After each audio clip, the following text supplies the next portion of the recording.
Buenas tardes a todos, una vez más. Y de nuevo creo que tenemos la posibilidad de compartir un momento de escucha, de reflexión. La bondad de Dios de permitirnos contemplar la vida de hombres ejemplares. Así como lo hicimos con Wenceslao y con los mártires riojanos, ahora vamos a centrar nuestra mirada y nuestra escucha en el siervo de Dios, Enrique Shaw. La presentación general la tenemos como para tener una semblanza, pero tenemos entre nosotros la alegría y la dicha de tener a una de sus 9 hijas, a Sara Shaw de Critton, a quien le damos la bienvenida. Bienvenida, Sara.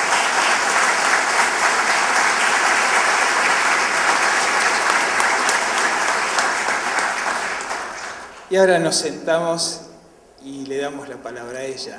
Así nos vamos adentrando en la vida de un hombre ejemplar de nuestro tiempo, que nos invita a ver y a retomar una mirada más humana de la economía, de la empresa, de la vida comunitaria, de la vida de la familia que tanto necesitamos. Bienvenida, Sara. Muchas gracias por estar acá y muchas gracias por a The Play, a todos los que están acá y interesarse en esta vida. Sería muy lindo, Sara, que primero nos contaras un poco la vida familiar. ¿Cómo era tu papá? ¿Cómo crecieron ustedes?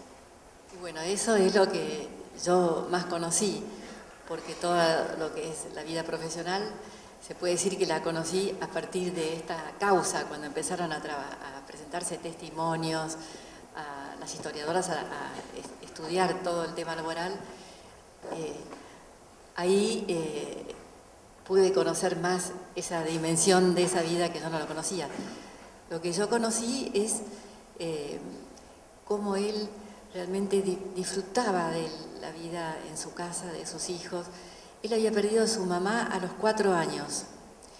Entonces, él sabía lo que era no tener un hogar, porque su papá trabajaba mucho, viajaba mucho, y él y su hermano se quedaban solos y tenían una tía que era una tutora, y bueno, hasta tuvo pupilo en un colegio. Entonces, él disfrutaba, valoraba muchísimo. Yo nunca he visto a alguien valorar tanto lo que es llegar a su casa silbando. Él sabía lo que era no tener un hogar. Y aparte después fue a la Marina a los 14 años y hay gente que se extraña cómo puede haber sido un buen padre, alguien que no tuvo madre y que encima estuvo en la Marina. Y él había ido a la Marina porque él veía que en su casa nadie lo corregía, se podía decir, se achanchaba. Él escribió que él quería ser exigente. No podía ser que si él quería, qué sé yo, que le cocinen un huevo frito, le hacían un huevo frito, y en la Marina nada que ver con todo eso. Él se quería formar, era exigente. Y mucha gente dijo, ¿cómo puede ser que haya construido una familia alegre, sin haberlo aprendido en una casa, ¿no? Así que bueno, eso se los comento a todos porque todos vivimos en alguna casa, cómo hay que cuidarla, ¿no? Yo recién vi un papá de mal humor cuando fui a otras casas y me acuerdo que me asustaba, me impresionaba. Me acuerdo la primera vez que escuché a un tío de una amiga mía que dijo una mala palabra y yo me quedé helada porque un señor enojado que decía una mala palabra, qué sé yo, hasta tenía ganas de salir corriendo. Él cuidaba muchísimo todo eso y tenía mucho carácter, y se veía que él tenía mucho carácter y se lo controlaba. Él realmente valoraba lo que era la vida en familia, y eso es lo que yo viví, esa gran alegría que él tenía. Y tenía problemas, y muchísimos problemas, y yo creo que esos problemas también lo enfermaron, así que no es que tenía una vida fácil. Así que bueno, espero haber contestado esa pregunta. Joven deja la Marina, ¿verdad? Era joven al dejar la Marina y entra en el mundo de la industria, ¿no? Sí. Del empleo. Él tenía los deseos de ser un obrero, ¿no? Sí, él cuando tenía más o menos, no era de un hogar cristiano, su papá era no era nada practicante, y su mamá antes de morir le hizo prometer a su papá que lo iba a educar a sus 2 hijos en la fe cristiana. Entonces su papá cumplió con su promesa y los hizo preparar la primera comunión y en el colegio La Salle. Pero se puede decir que él se convirtió leyendo. En la Marina tenía tiempo para leer. Y él había encontrado una pequeña publicación sobre la doctrina social de la Iglesia del Cardenal Suar, y eso lo golpeó muchísimo. De golpe, él vio que se integraba la fe cristiana con la realidad, se podía decir, la realidad que él conocía. Y realmente se le despertó una inquietud para ser como misionero. No podía salir de la Marina porque estaba en plena Segunda Guerra Mundial y los marinos tenían que patrullar las costas para defender, que ahora me parece que no se patrulla nada, pero bueno. La misión era patrullar y vigilar, se podía decir. Entonces, él renunció a la Marina, ya estaba un poco como cansado. Por ejemplo, él preparaba a los marinos a la primera comunión y tenían que esconderse porque era como que estaba prohibido. Había como masonería, me explicaron a mí. O sea, había un ambiente hostil a todo lo que sea religión. Entonces, él veía eso, que tenía que esconderse, hacer las cosas a escondidas. Era un ambiente bastante cerrado y bueno, él aprendió mucho y siempre dijo que él había aprendido y se había formado su carácter ahí, pero él quería otra cosa, más libertad se podía decir. Y el día que se terminó la Segunda Guerra Mundial, ahí pidió la baja. Y bueno, ahí todos se enojaron con él, decía, pedí la baja, te quedas sin la obra social, sin nada. Bueno, la cuestión que le dieron una oportunidad en la cristalería Rigolot, que era una empresa hecha por unos franceses, unas 3 generaciones antes, que allá había muchos socios. También había socios norteamericanos por el tema de la Pirex, que tenían esas fuentes para el horno, que entonces había norteamericanos que tenían una parte, y bueno, y entró ahí y aplicó todo lo que había aprendido de la Marina. Él decía, una empresa es como un barco, un descuido de uno y nos vamos todos a pique. Él seguía con esa mentalidad que ahora le dicen la economía popular, donde que realmente hay que ser un equipo, ¿no? Que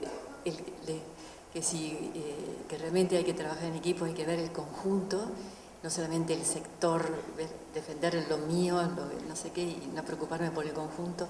Él tenía muy fuerte eso, quizá por el tema de los barcos. Bueno, me estoy yendo, pero él lo escribía, porque los apóstoles fueron marinos porque eran pescadores, o sea que es una psicología muy especial, la de los marinos, de depender todos de todos, ¿no? Y todos eso, en el mismo barco. Sí. Entonces, la pasó muy bien ahí. Él quería mucho a la gente y la gente lo quería a él. Y yo cuando he ido ahí a Berazategui, siempre me llamó mucho la atención cómo me hablaban con cariño, hasta gente viejitos con lágrimas en los ojos, me decía, ay, su papá, ¿cómo era? Yo decía, pero ¿qué hizo? ¿Qué habrá hecho él para que todos lo conocieran? O sea que se puede esa relación cara a cara, cuando uno tiene un objetivo en común, como es trabajar juntos. Él todo lo integraba, toda su fe, la doctrina social de la Iglesia, todo. Él vivía la caridad sin sentimentalismos ni cosas raras, sino que realmente viendo el conjunto. No sé si eso responde un poco. ¿Por qué dejó la Marina? Sí. Sabemos por lo que leemos que él tenía una sensibilidad de participar en la creación, ¿no? Como un obrero. Él se sentía con la sencillez, la bonomía, la cercanía, la empatía con sus colegas, con sus compañeros. Sin embargo, se le pide que asuma un puesto como director delegado, ¿no? Bueno, ahí tuvo mucha responsabilidad un sacerdote, ¿no? Él, en esa época, había mucha idealización de los sacerdotes obreros, de los curas obreros. Y había sido un boom de la industrialización, muchísimas empresas, la gente del campo se había ido a las ciudades en Europa, ¿no?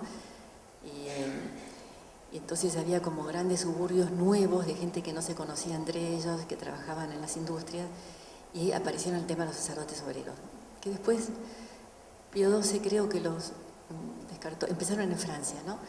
Porque vieron que los sacerdotes eran más obreros que sacerdotes y hasta no tenían tiempo de decir misa, y bueno, descuidaban los sacramentos, la vida sacramental, dijeron, no, los sacramentos es lo más importante, el sacerdote tiene que ser sacerdote, el médico, médico, el ingeniero, ingeniero, toda esta cosa así, que se pierde la identidad. Creo que Pío XII dijo, no, esto no va, y bueno, pero era la época que se idealizaba mucho el tema de misionar en estos barrios así obreros que ahora, por lo que dicen, ya están desapareciendo, ¿no? Por el tema de la robótica, pero en ese momento había esas grandes migraciones así, y estos grandes nuevos barrios. Entonces él quería ir a misionar a los obreros, renunció a la Marina y admiraba mucho a la JOC, Juventud Obrera Católica, que en ese momento estaba muy fuerte. Y un sacerdote, Hildebrand, Monseñor Hildebrand, le estuvo hablando con él y le dijo, mira, vos no hablas como un obrero, andá y misioná a los empresarios, que son mucho más difíciles que los obreros.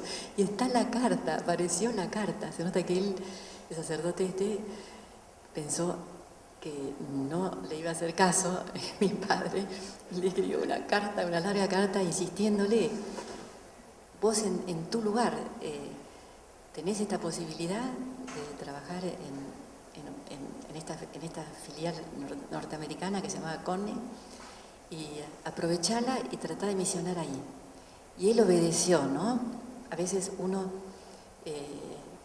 cree con el entusiasmo, él tenía 24 años, 22, realmente a veces hay que saber obedecer, escuchar, asesorarse, realmente es increíble cómo uno se enriquece, ¿no? Porque uno con la mejor buena fe, uno puede equivocarse, ¿no es cierto? Y bueno, él se puede decir, como le digo a los chicos, hizo caso y siguió ese camino que no era el que él quería, porque él tenía toda una visión romántica, no sé qué, de los sacerdotes obreros, había bastante literatura sobre eso, de la JOC, todo eso. Y bueno, hizo una pasantía y terminó en Rigoló, que le habían ofrecido ahí un puesto. Y cuando llegó acá, bueno, es increíble la vida tan rápida que hizo, se presentó en el episcopado y dijo que, bueno, que quería colaborar. Entonces le dijeron, mira, los obispos europeos están desesperados porque no hay comida, la cadena alimentaria se había cortado en Europa, todo estaba destrozado, y empezaron a juntar víveres para mandar a Europa, de los obispos argentinos a los obispos allá. Cuando Europa se puso en pie, gracias al plan Marshall y todo eso, empezaron a tener de vuelta la agricultura, toda la parte agropecuaria. Esa gente se había hecho amigas entre ellos y ahí fundaron ACDE. Empezó el tema del apostolado con los empresarios, que era como de la Acción Católica se dio una rama y que era para tratar de aplicar la doctrina social en la gente, así, los directivos de empresas. ¿Sí? Quiere decir que este perfil y esta decisión de vivir la solidaridad fue lo que fue aglutinando y reuniendo a distintos empresarios argentinos, teniendo a tu papá como cabeza y fundador, a procurar el bienestar de los que en ese momento eran los más sufrientes, evidentemente todo el producto de la guerra. Si volvemos un poquito a Rigoló y el amor que los empleados, sus compañeros de trabajo le profesaban, sabemos que hay motivos también. Él tuvo que emprender una fuerte defensa de Rigoló, que también corrió riesgos de sufrir cierres parciales de líneas de producción, y él no tuvo ningún temor tuvo que vestirse de valor y ir a defender frente a los accionistas la continuidad de la empresa, ¿es así? Sí, bueno, varias veces. Bueno, Argentina nunca fue muy estable la situación político-económica, había muchos problemas, se puede decir, y entonces la fábrica se llenaba de botellas y no las podían vender, se puede decir, porque no tenían pedido. Entonces lo primero que querían hacer era, bueno, menos sueldos, por supuesto, ¿no? Entonces, el momento más dramático, que siempre lo contaba mi madre, decía, Enrique tenía fe, pero yo no tenía tanta fe como él, decía ella, sí, media quejándose, ¿no? Sí, lo chicaneaba. No, ella se había muerto muchos años después, ¿no? Eso ya, él estaba muy enfermo, él sabía que estaba con cáncer, sí. Eso fue en el 61.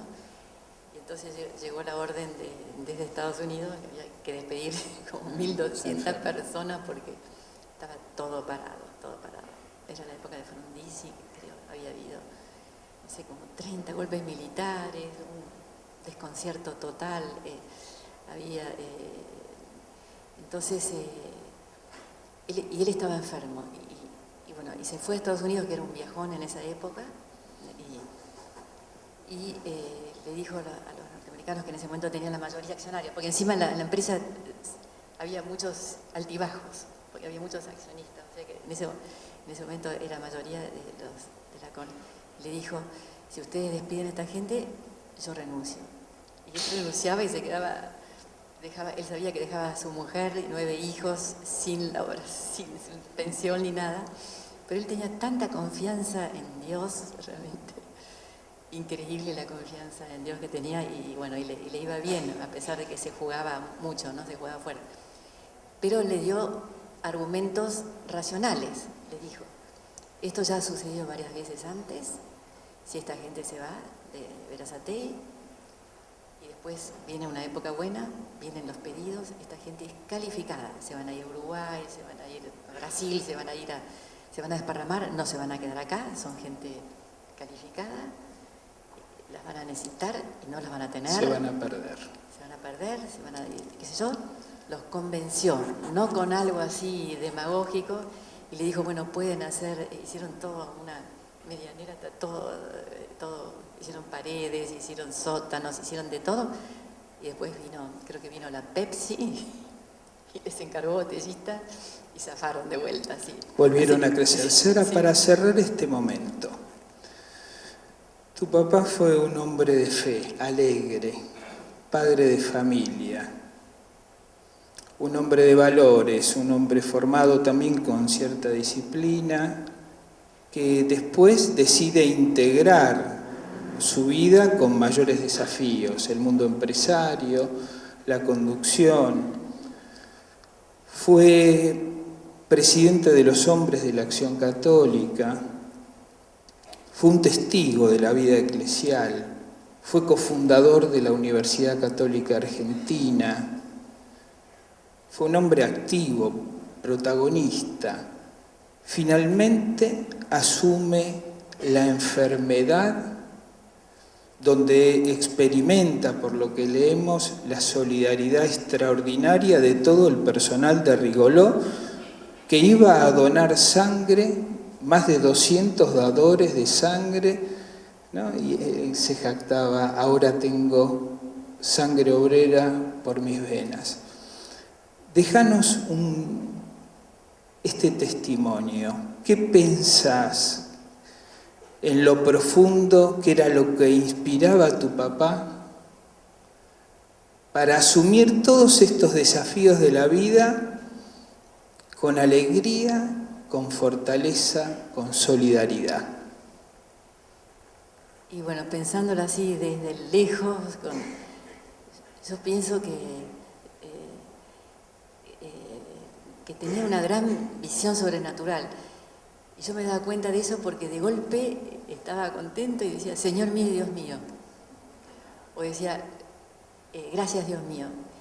Entonces yo me daba cuenta, está pensando en Dios.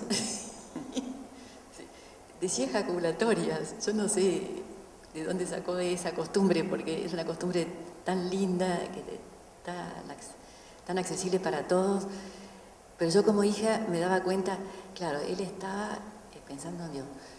Tengo mi hermano que está en África y dice que allá la cultura, yo digo, pero tienen mucha presencia de Dios también. Él siempre me dice eso, mira, acá en África, la gente tiene más presencia de Dios. En Buenos Aires nadie tiene presencia de Dios, me dice él, porque acá estamos. O sea que eso es un recuerdo lindo que tengo de él con la presencia de Dios. Y hay gente que me dice, pero ¿cómo hizo tantas cosas? Y yo pienso, bueno, era tan joven que murió y todas las cosas que hizo. Él estaba entregado, ¿no? Entregado a la voluntad de Dios. Él estaba atento a ver qué es lo que Dios me pide, porque no es que él decía, voy a hacer tal cosa, qué sé yo, con un poquito de vanidad o no sé qué. No, era flexible, ¿no? Porque lo fue llevando. El sacerdote que le dijo, andá y visiona a los empresarios, que son mucho más complicados, y si los empresarios son buenos empresarios, se van a beneficiar mucho más la gente que está dependiendo de ellos. Es decir, él iba escuchando atentamente, sí. Y no lo puedo asegurar, pero como hija estoy convencida que realmente tenía como unas antenitas y que recibía la onda del Espíritu Santo, qué es lo que tenía que hacer o qué es lo que tenía que hacer. Estoy segura que eso, y además cuidaba muchísimo todos los sacramentos, iba a misa todos los días, comulgaba, sí.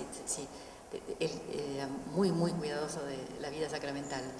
Sí, así que bueno, espero que te haya respondido tu pregunta.